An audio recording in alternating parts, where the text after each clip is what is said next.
Bonjour à tous, bienvenue aux abeilles de Fred. Et dans l'épisode d'aujourd'hui, on est au rucher du Chêne en Ardèche. Nous allons regarder l'avancement de la mielée, voir si la récolte a vraiment bien avancé. Aujourd'hui, le temps n'est pas super, je vais vous montrer ça, c'est nuageux, il fait pas très chaud, mais il ne fait pas très froid non plus, il ne faut pas exagérer. On est plutôt bien, surtout quand on arrive du sud où on brûle. Donc je vous montre ça. Hein. Voilà, vous voyez en image, c'est quand même pas mal nuageux. Allez, le petit rappel habituel, si ce n'est pas déjà fait, abonnez-vous, likez, laissez des commentaires. Allez, à tout de suite. Donc nous sommes sur la 43. La 43, c'est celle qui avait beaucoup de cétoine la semaine dernière. Donc on va regarder un petit peu où ça en est. Comme il y a des hausses, j'en fume pas. Là il y a du monde. Ça sent énormément le miel. Mais ça, on sent le miel quand on arrive au rucher. Donc on sait qu'il y a une mielée. Donc ici, c'est lourd. Il y a du monde. C'est plein à craquer. Ils sont en train de finir de perculer parce que là, c'est plein. Là, vous voyez, j'en ai écrasé en essortant avec le miel. Hein. Vous voyez, sur le milieu. Donc voilà. Donc on voit bien que c'est plein. Hein. Il faut qu'elle finisse de perculer.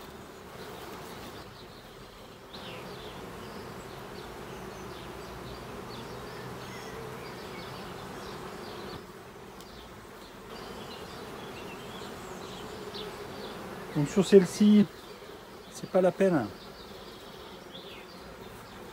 Celle-là, elle est pleine de miel. Hop. Alors, je vais te mettre dedans, tu iras te faire nettoyer par tes copines. Voilà. Ah, ben, je vais vous filmer tête du haut, par un mot la hausse.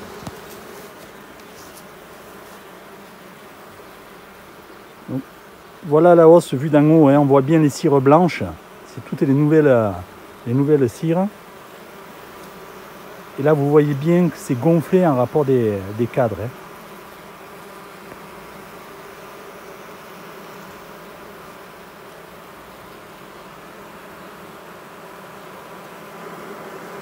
Vous voyez là sur le haut des cadres, c'est operculé.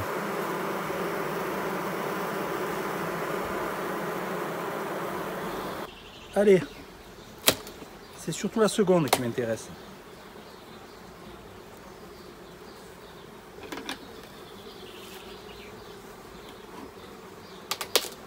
Là, je peux vous dire que c'est hyper lourd. Il y a du monde, ça n'a rien à voir avec la semaine dernière, ça a bien tiré. On voit que ces deux, pour l'instant, il n'y a personne là-dessus. Mais on va regarder un peu mieux, pardon. Donc, voilà. Ici, c'est presque plein. On voit qu'elles ont étiré les cires. Hein. Ce côté, non. Ce côté, ça commence.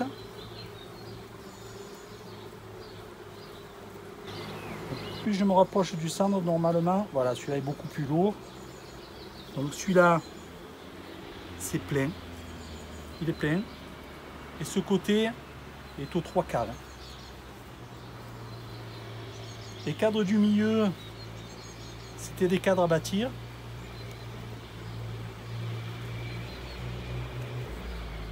C'est fait. Et elles ont commencé à y rentrer le miel.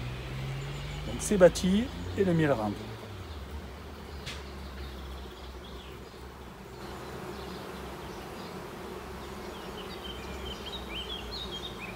Pareil pour celui-ci. J'en regarde encore un autre. Et après c'est bon pour la hausse. Pareil, celui-là il est lourd. Voilà. Ce côté est pratiquement plein, hein. Il est plein à 80% et celui-ci aussi.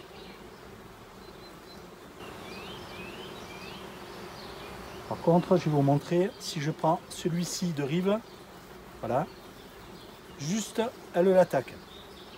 Elles ont réparé déjà cette partie, mais il n'y a pas de miel. Donc là, la hausse, elles vont la remplir facilement, hein, s'il n'y a pas d'orage qui détruisent la mielée.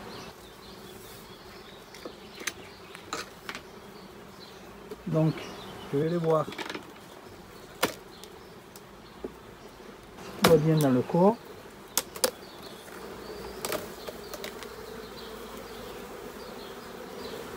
C'est celui-ci. Allez de suite aller voir sur le centre.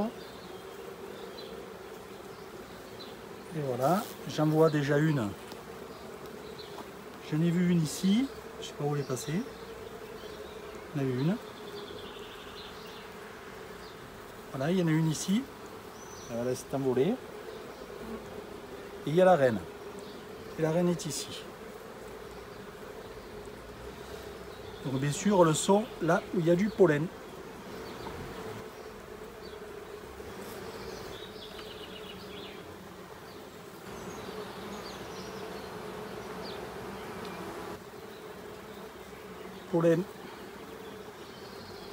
Pollen et ponte. Et ici pareil, hein. Pollen du couvain fermé, c'est du couvain de mâle, et du nectar et des abeilles qui sont en train de naître. Donc voilà, je vais la refermer, hein. Il n'y en a plus à contrôler, c'est bon pour celle-ci.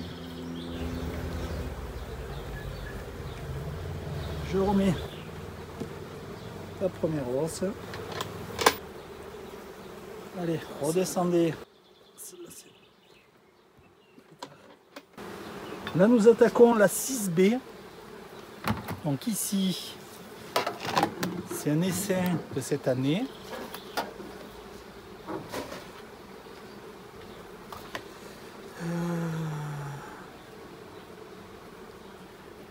Donc la reine a été introduite,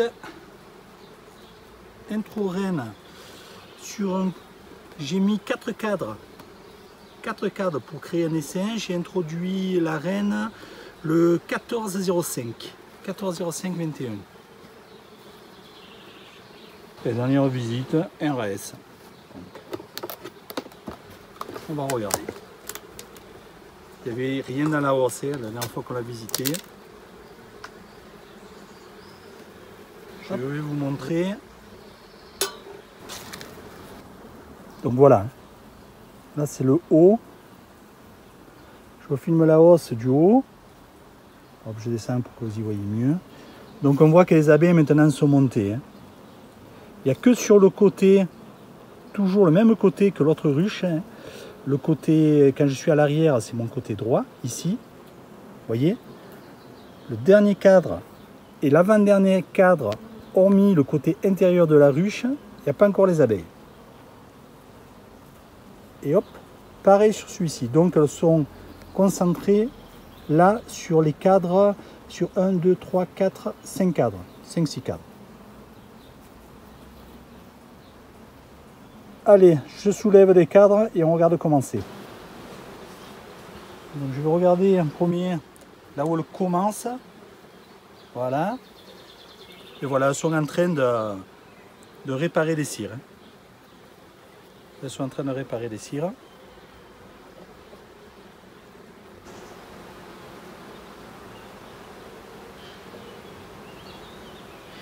Celui-ci, vous voyez, hein. Alors, je vais peut-être rapprocher. Donc, pour l'instant, dans celui-là, il n'y a pas de miel. Donc, voilà. Pour l'instant, il n'y a pas de, il y a un petit peu de nectar. Hein. Ici, vous le voyez, c'est un petit peu plus brillant, pardon. Et si je mets légèrement de côté, vous voyez que la cire elle est blanche, bien blanche. Là, c'est là où elles ont réparé. Et là, par exemple, vous voyez que c'est toujours jaune. Ça n'a pas été réparé. Donc elle travaille, elle étire les cires, elle répare et elle rentre du nectar. Ici, c'est une rentrée de nectar. Quand vous les voyez la tête au fond des alvéoles, c'est qu'elles sont en train de rentrer du nectar. Plus on va avancer sur elle, voilà, celui-là, il y a du poids, ouais, celui-là, il y a du nectar. Voilà. Celui-là est complètement réparé, il y a du nectar et au poids, de suite, on s'en rend compte au poids. Alors j'aurais pu, on le fait dans certains cas, hein. Regarde celui-là d'à côté. C'est exactement pareil. Ça fait le même poids et on voit qu'il y a du monde dessus. Donc je ne vais pas plus les embêter. Hein. On peut les laisser tranquilles. On va les laisser travailler. Parce que vu que le miel de printemps n'a pas fait mal au ventre, j'espère manger un peu de miel de châtaignier. Bon, pour moi, c'est pas un désavantage parce que c'est le miel que je préfère. Hein. Donc, au contraire. Donc, on voit que les deux du milieu, elles en ont rentré. Celui-ci, il est réparé. Celui-ci, ça va être pareil. Et les deux là. Et après, on en a trois qu'elles ont pas, deux qu'elles n'ont pas attaqué. Et ici, juste sur le bord intérieur. Donc, je vais enlever la hausse. Hop, allez, j'ai une abeille. Vous voyez, elle vient faire le nettoyage. Elle venait la chercher, c'est une abeille qui s'est fait écraser. Malheureusement, et là aussi. Malheureusement, chaque fois, on a beau faire attention, on est obligé d'en... C'est comme ça. C'est comme ça. Donc maintenant, on va regarder dans le corps s'il n'y a rien d'anormal. Alors, ce qu'on peut faire aussi, c'est que si de partout c'était, elles avaient tout réparé, elles rentrent du miel, on se rend compte que ceux du milieu sont, les quatre là du milieu sont bien chargés en nectar, hein, même si c'est pas encore perculé, et ceux du bord, des bordures, sont vraiment light en nectar. Ce qu'on peut faire, c'est ceux du bord les passer sur le centre, ceux du centre les passer sur le bord, parce que les abeilles en premier lieu, vous voyez bien, hein, elles viennent sur le centre de la ruche. Donc s'il y a déjà pas mal de miel, hop, on les décale sur le bord, et ceux du bord qui commencent à avoir un petit peu de nectar, on les bascule au milieu. Mais c'est pas une obligation. Hein.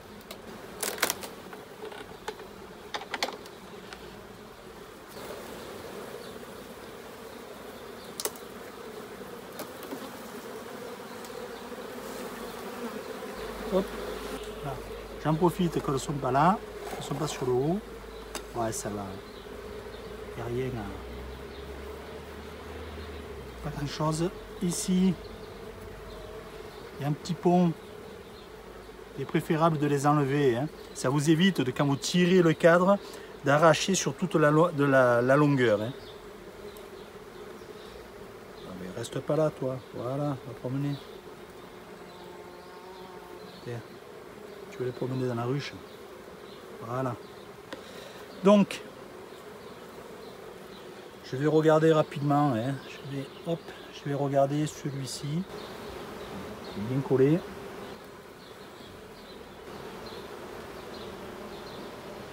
Voilà.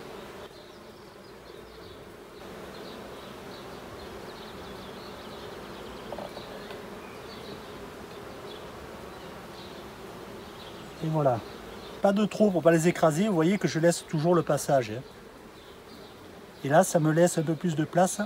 Voilà. Et bien collé aussi. Voilà.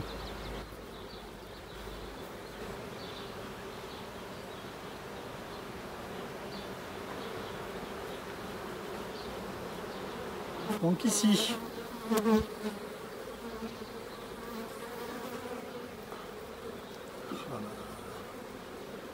ici, tout ça c'est de la réserve. Tout ceci c'est de la réserve. Ici c'est du pollen.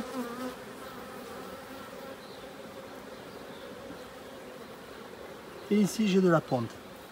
De ce côté c'est la même chose, c'est plein de pollen. Une cétoine, voilà. Pollen, cétoine. Donc celle-là, elle m'a plus embêté. C'est pas bien ce que je fais, mais bon. On fait souvent des choses pas bien. Donc là, je vais quand même en contrôler un autre. J'ai mieux la contrôler quand même, hein, parce que s'il leur rentre beaucoup de pollen, je ne voudrais pas qu'après le manque de place. Hein. Donc je vais enlever la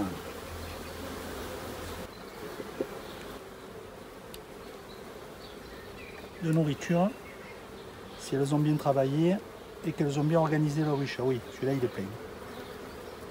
Vu le poids, écoutez, c'est simple, hein. Voilà. Miel, pollen et un petit peu de couvain fermé. Et de l'autre côté, c'est la même punition. Hein. Donc ici, je vais pas m'embêter plus longtemps. Je vais pas les embêter plus longtemps. Je vais rajouter un cadre de cire gaufrée qu'il faut qu'elle étire. Hein. Comme ça laissera de la place à tout le monde. La reine aura un petit peu plus de place pour pondre et je vais venir le mettre ici. Donc je vais décaler ces deux cadres.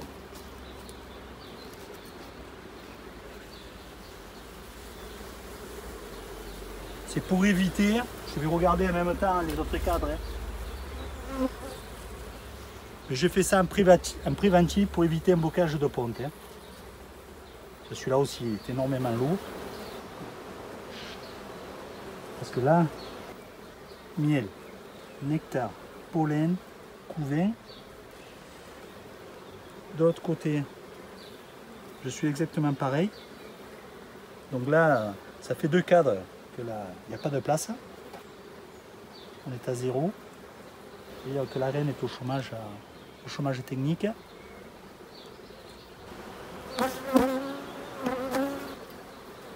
Celui-ci,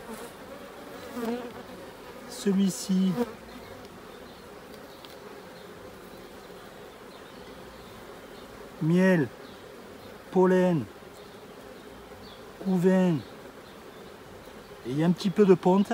Là où il y a de la place, il y a un petit peu de ponte, mais alors c'est vraiment de la ponte. Oh, c'est plein de pollen de ce côté, donc non, c'est bon. Allez, la décision est prise, je ne vais pas plus loin. Je vais laisser travailler. Voilà, je remets celui-là en place. C'est bon. Et on retire la partition. Et on va occuper le corps de ruche. Et elles auront de la place. Voilà. Tout est bon. Allez. On fait redescendre tout le monde.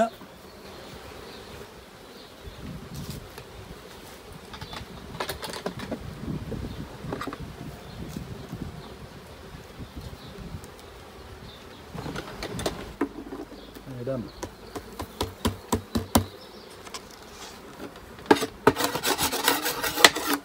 Et voilà. Tout est en ordre. Allez.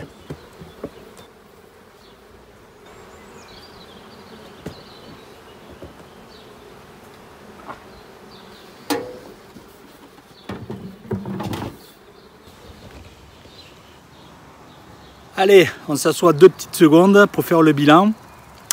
Donc je vais commencer par la 43. La 43, c'est celle que j'ai amenée, qui avait déjà une hausse. J'ai rajouté une hausse qui est en train de se remplir. On voit que c'est bien actif. Et j'ai enlevé la partition pour remettre à la place un cadre de cire gaufrée. Pour que la reine retrouve de la place pour pouvoir pondre et pas qu'il y ait une rupture de ponte. Je suppose qu'elle va faire une hausse supplémentaire, ce qui me semblerait logique vu l'avancée actuelle. Et c'est la ruche qui est en tête sur les 4 que j'ai amenés. Hein. Donc ensuite, à côté, on a une ruche, c'est d'un essaim où j'ai introduit, un essaim que j'ai fait sur 4 cadres, j'ai introduit une reine de mon élevage, c'était mi-mai. On voit que celle-ci a commencé à étirer à réparer les cadres dans les os, à étirer ce qui avait étiré et à rentrer du miel. Donc on voit qu'elle est bien active, qu'il n'y a aucun souci là-dessus. Celle qui est juste à côté, donc c'était la 7. Là c'est pareil, l'essaim a été fait à la même date, l'introduction de la reine à la même date aussi. Là par contre c'est une reine que j'ai achetée, alors après c'est une reine que j'ai achetée, c'est pas une reine c'est pas une F0, c'est pas etc.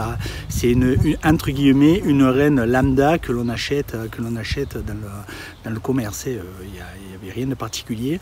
On voit qu'elle a du retard à rapport de celle qui est à côté, qui était fait en même temps. Dans le cours de ruche, il n'y a rien d'anormal, tout se passe bien. Il y a de la pente, il y a tout ce qu'il faut, il y a de la place. Elle est par contre en train de bien remplir son cadre de corps. Donc de toute façon, on voit bien que de les amener aux châtaigniers, ça leur permet de pouvoir faire des provisions, même si elles ne font pas de miel dans une hausse, mais elles font des provisions pour l'hiver. Et elles sortent de l'hiver beaucoup plus fortes que les autres que l'on nourrit. Donc ça a quand même une très grande utilité de les amener sur ces mielés de châtaigniers. Ensuite, la dernière que l'on a contrôlée, c'est la 9, où je l'ai amenée avec une hausse qui n'était pas encore complète. Elle est en train de finir de la compléter. On voit qu'elles ont encore étiré les cires au maximum pour la remplir. Mais elle n'a pas attaqué la hausse que j'ai mis. Donc on voit qu'elle a un petit peu de retard en rapport de la 43. Mais le retard le récupérera pas, elle ne va pas récupérer son retard, mais je ne me fais pas du souci, elle devrait remplir facilement la hausse sur le châtaignier. Surtout qu'actuellement dans la floraison du châtaignier, tout ce qui est bourcasse, donc les bourcasses c'est les châtaigniers sauvages. La floraison est faite, c'est la fin de la floraison et maintenant on attaque la floraison de tous ceux qui est châtaignier greffé. Moi là où se situent les ruches, elles sont surtout entourées autour d'elles sur 400-500 mètres à peu près de châtaigniers greffés. Donc elles vont avoir de la nourriture entre guillemets à portée de ruche beaucoup plus près. Donc si aujourd'hui elles allaient chercher du nectar et du pollen entre 500 et 1 km, demain ça sera entre 0 et 500 mètres. Donc elles vont gagner énormément en rapidité et en taux de remplissage. Voilà, c'est plutôt bon, c'est plutôt même très bon en rapport du miel de printemps qu'on a eu. Moi je n'en ai pas eu, donc c'est sûr que ça peut être que très bon. Et moi ça m'arrange aussi parce que j'adore le miel de châtaignier, donc ça tombe très bien parce que j'en aurai encore pour l'année prochaine. Donc voilà le petit bilan de la visite. Je vous remercie d'avoir regardé l'épisode en entier. Je vous souhaite une excellente semaine. Je vous donne rendez-vous prochainement pour de nouvelles aventures. Et surtout, prenez bien soin de vous. À bientôt les apis.